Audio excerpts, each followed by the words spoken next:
de suite la parole aux orateurs de groupe et pour 3 minutes, en commençant par le groupe Renaissance et par Jean-Pierre Pont.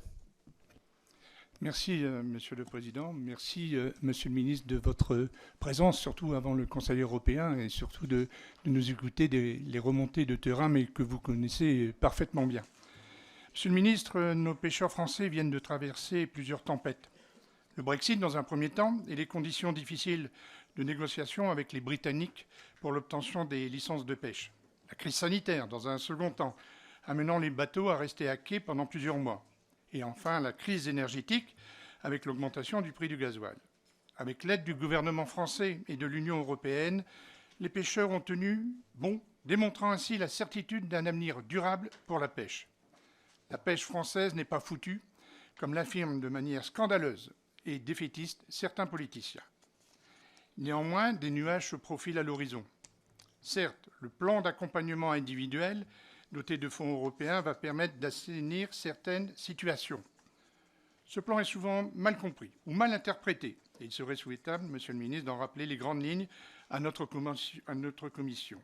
D'autres pays européens, en particulier comme l'Islande, sont fortement intéressés par ce plan, car eux aussi sont impactés lourdement par le problème des licences.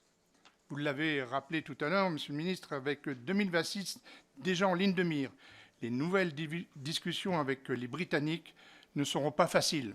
Au regard des âpres négociations de 2021, nous avons dû batailler pendant 2 ans pour obtenir la quasi-totalité des licences, avec le soutien exemplaire et tenace du gouvernement. Monsieur le ministre, quel engagement prenez-vous pour ces nouvelles discussions de 2026 ?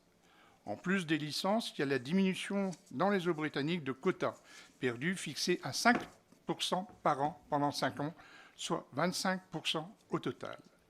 Face à cette perspective, les pêcheurs ont manifesté à plusieurs reprises leur inquiétude et leur colère dans les différents ports français.